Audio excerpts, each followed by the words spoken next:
watching 6 Stories at 6 with me, Tanisha Avasthi. The battle lines for the national capital have been drawn. The fate of the candidates have been sealed. The exit poll numbers will be out at 6:30 p.m. tonight. But before that, we'll get you a quick roundup of all the agenda-setting stories. Story number 1.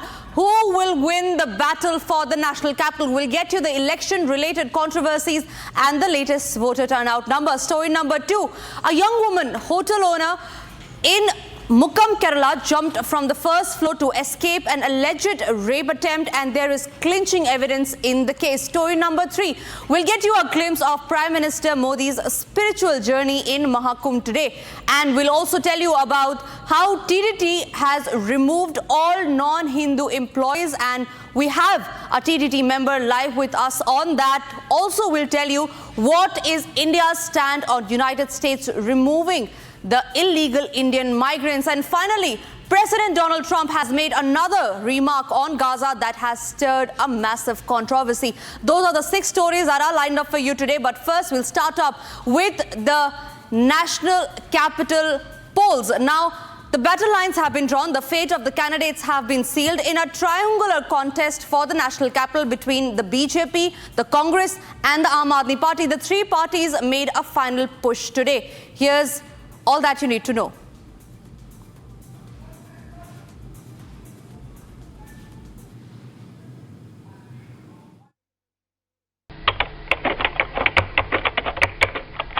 Kasturba Nagar constituency. Delhi police arrested 2 people with fake voter slips.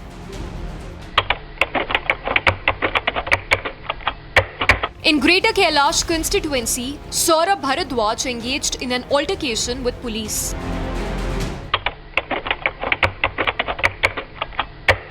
And in Seelampur constituency,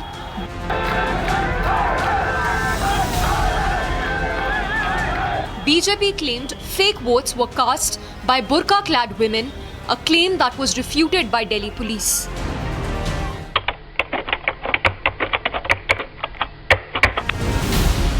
In wee hours this morning, Chief Minister Atishi's staffers were caught with 5 lakh rupees.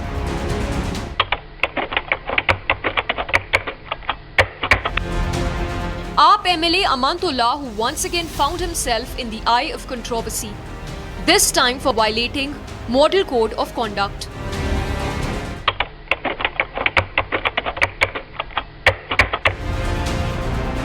Another MLA who faced heat was Dinesh Moya of AAP for harassing women and blowing flying kisses to a woman voter.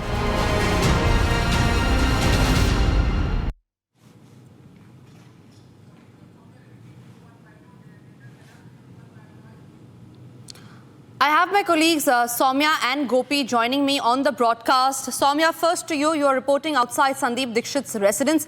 The Congress is now fighting against the Aam Aadmi Party. Is there a possibility that the Congress can dent the vote share of the Aam Aadmi Party?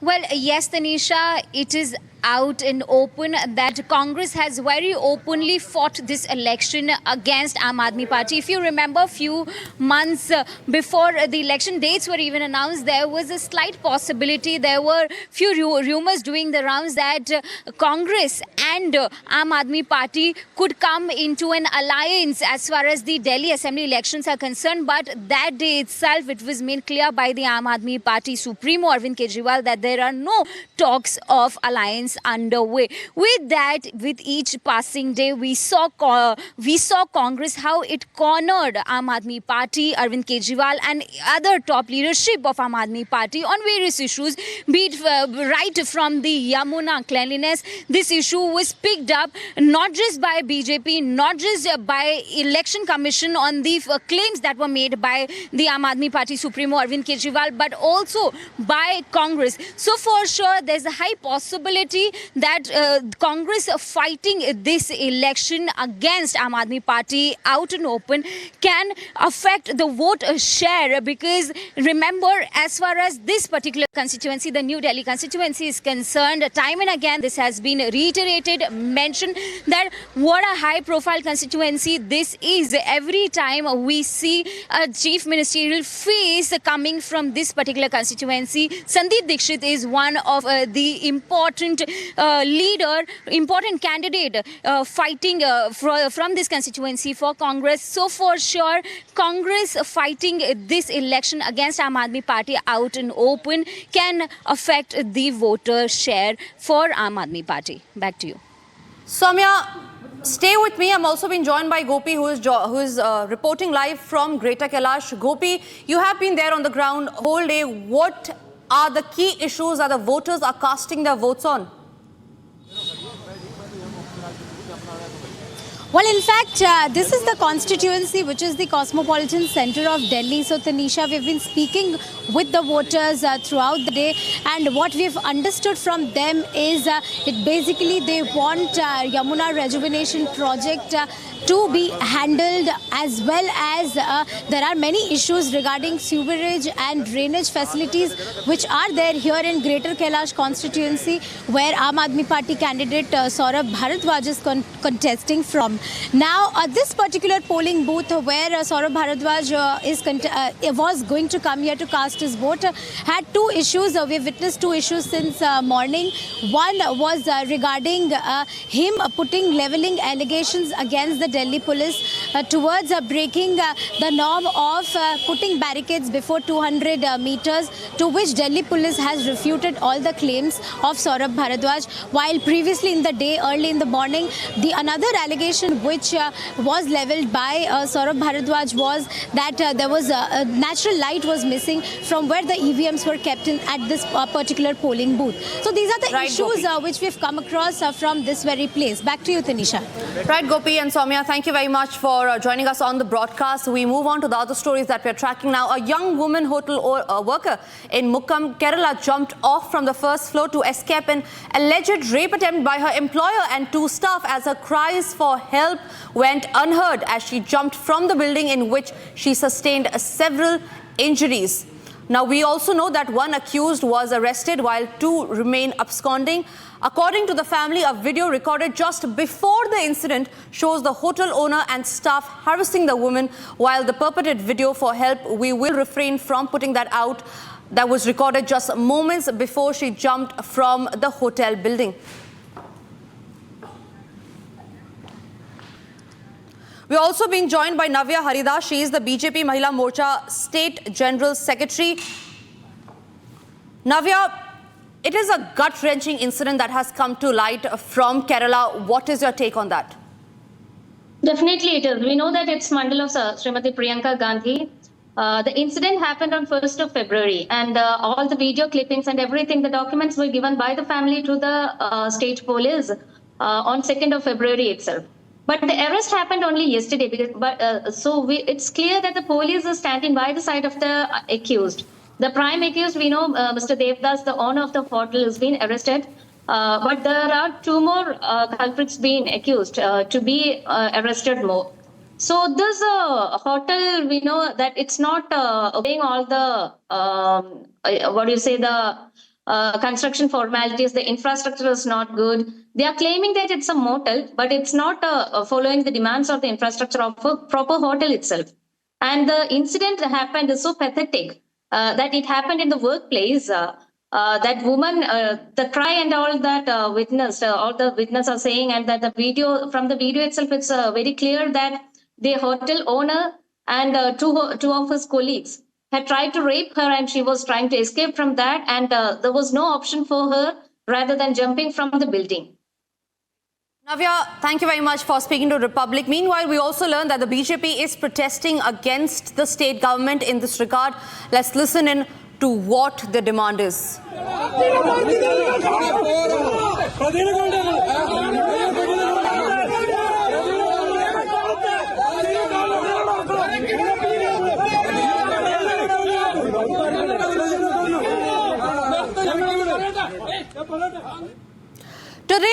Minister took part in Mahakumbh festivities in Prayagraj, from taking a holy dip in the Triveni Sangam to performing aarti to Maa Ganga. Here's how Prime Minister Modi's spiritual sojourn unfolded in Prayagraj.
Moving on to the other stories that we're tracking, Tirumala Tirupati Devasthanam has initiated action against employees adhering to non-Hindu religious practices while working in the institution after board chairman B.R. Naidu issued directions in the regard. Now, the TDT board has identified 18 employees who, despite being employed by TDT, are following non-Hindu religious traditions. On that, I'm being joined by TDT board member Bhanu Prasad on the broadcast. Bhanuji, thank you very much for speaking to Republic.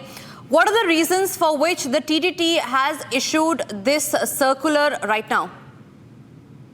Ji, namaste. TTD is a Hindu religious institution.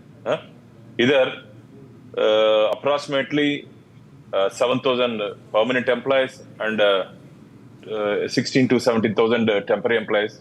Both 23,000 employees are working in our institution. But unfortunately, by name, they are Hindus, and fortunately, they are practicing Christian type of methods in their house, and they'll go to the churches and all that. So we identified 18 members, and then we have given notice and memo to the 18 people who has an inquiry in that residence, and our TTD residence had done inquiry and given the memo to the 18 members who are planning to transfer them to the government departments. मैं क्या बोलता हूँ, अभी ये हमारा भगवान के पास वो सैलरी लेते हैं, लेकिन हमारा भगवान का प्रसाद नहीं लेते, भगवान को नमस्कार नहीं करते, ऐसे लोगों को क्यों हमारा टीटीडी इंस्टीट्यूट में काम करना है?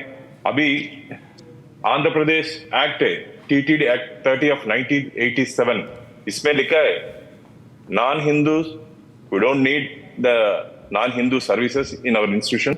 That's why we are, this time our board is very strongly recommending to dismiss or remove the non-Hindus who are in the Tirumala Tirupati Devasthanam, and our board has taken a decision. The coming days, more than 1,000. We identified more than 1,000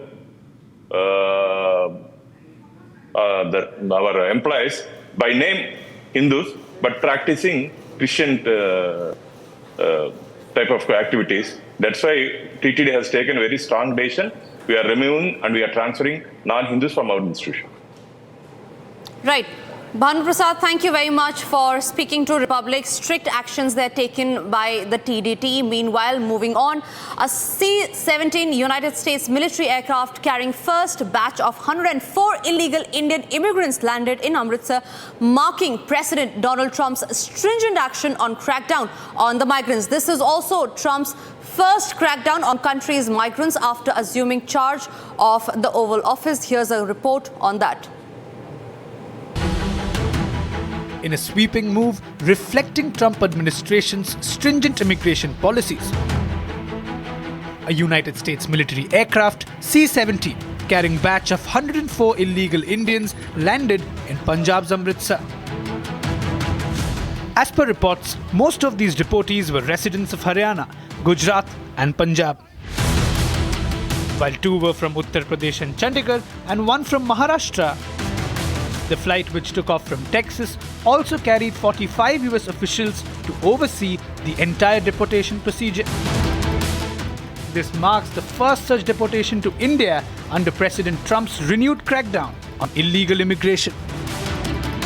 Meanwhile, a United States Embassy spokesperson said that United States' message is loud and clear. Illegal immigration is not worth the risk. The government has expressed readiness to accept the illegal immigrants after verification. Earlier, Ministry of External Affairs clearly stated that it would facilitate the return of Indian nationals overstaying or even residing without proper documentation in United States or any other country across the globe.